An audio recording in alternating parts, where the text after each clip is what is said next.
السلام عليكم اعزائي المتابعين، شلونكم؟ ان شاء الله زين، عساكم دوم بخير. اللي يعرفني اقول لكم شو شباب، واللي ما يعرفني انا كابتن دانا من كركوك. اذا اول مره تكون متابعيني لا تنسى اللايك واشتراك حتى توصلك كل شيء جديد.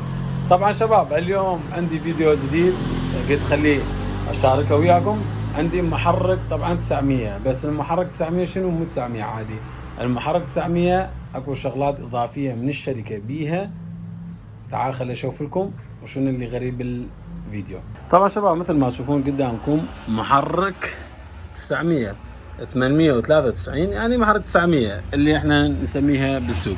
طبعا شباب محرك كشاك شكل من يعني من الخلف من داخل تباوع عليه شيء طبيعي، بس الغضب اللي موجود بهاي المحرك، الجنون اللي موجود بهاي المحرك ما موجود بأي محرك 900 أخرى.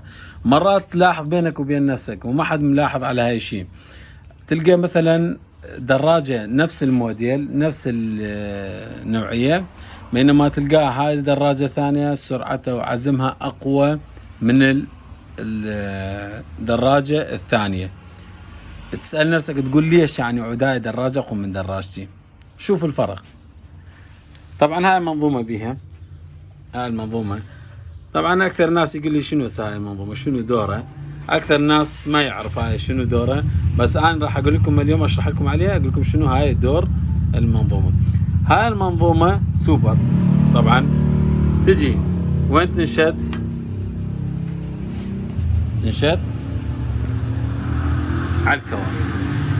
شوفوا شباب الظروف مالته منين تجي؟ خلي اقلب لكم الماكينه.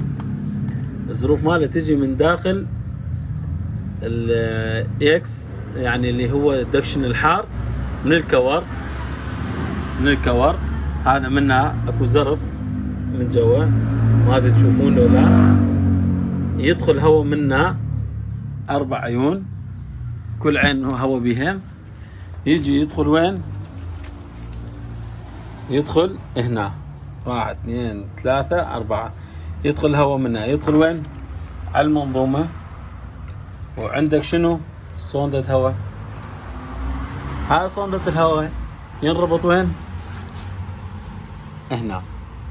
فهذا من تشغل الدراجة انت، هذا راح يصير عندك امتصاص هنا بالهواء، يسحب القفل ماله ويدخل هواء من الكور الدكشن الحار، يدخل هنا، ومنه يدخل الهواء وين؟ على القفل يفتح هواء على ضوء الصوندة، يمتص الهواء، يرجع الهواء على هاي الصوندة وين يدخل؟ بالشوتة. فشنو دوره تقولوا لي؟ هاي السوبر هاي دوره شنو؟ يدخل هواء كمية أكثر إلى داخل محرك، يعني توصل هواء أكثر من اللي مطلوب إلى الشوتة. للشوتة تدخل، ومن الشوتة تمتص البريشر من الكاربريتر يدخل على غرفة الاحتراق. فيصير عندك شنو؟ أكيد راح يصعد عندك العزم، ويصعد عندك دوران المحرك، كمية أكثر يدخل على غرفة الاحتراق. فأكو خلي إحنا نشوف إيش عجبا هاي الشيء مسوينه من داخل ماكينة. هم اكو شيء مختلف. تابعوا الفيديو. خلينا نرفع الكور نشوف بساتم نفس البساتم او بساتم مالته تختلف على هاي الشيء منظومة. تابعوا الفيديو. طبعا شباب ملاحظة كلش مهمة، يعني انا اكثر من مرة اعتقد بفيديوهات سابقة شارح بخصوص هاي الشيء. انتبهوا على الدهن مالاتكم، يعني جريمة محرك مثل هذا، مثل هاي المواصفات يقوم يصير يوصل مرحلة تقوم الماكينة. طبعا شوفوا الشباب كمية الوساخة اللي موجودة بداخل المحرك بسبب شنو؟ تأخير تبديل دهن المحرك. والله أنا من فتحته بداية عبالي مصبوغة، بس بعدين طلع شنو؟ طلع وساخة. الله شوف شباب، والله عبالي مصبوغ بس طلع بعدين وساخة.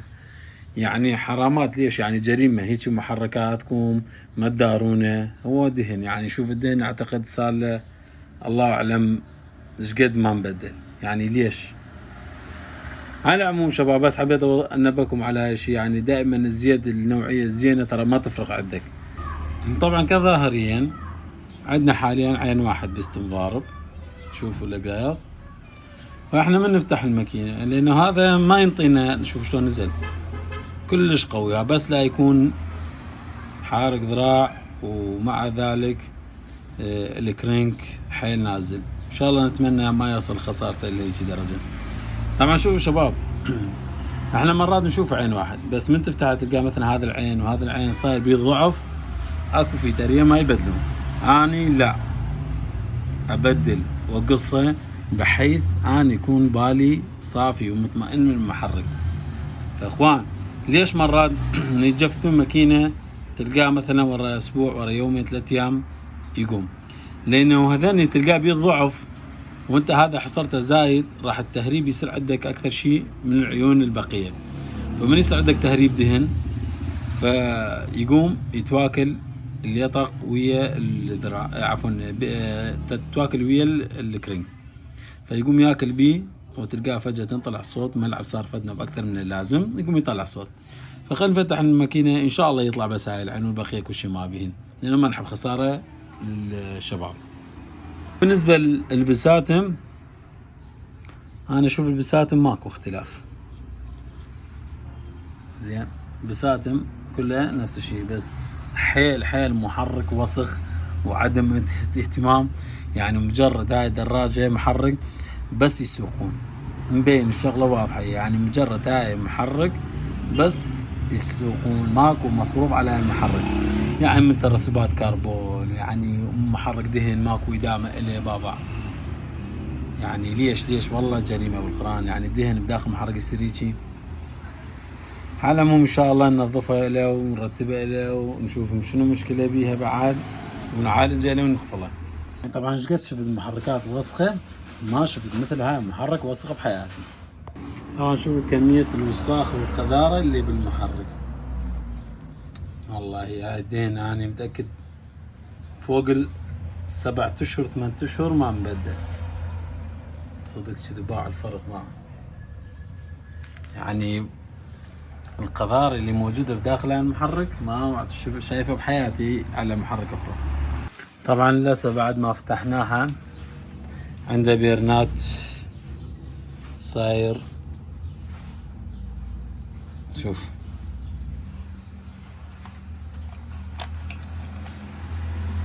مع البيرنات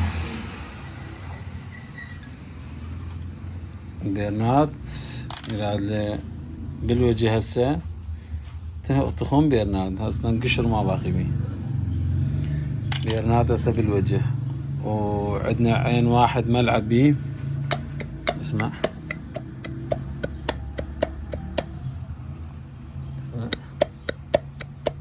هذا واحدة من تيمنا، هذني ما بالملعب البقنات حاليا، بس واحدة بقني يلعب، بس بعدنا ما فاتنا. هسه فتحت هاي كاب، خلينا ان شاء الله نشوف من نفتحها نشوف النتيجة.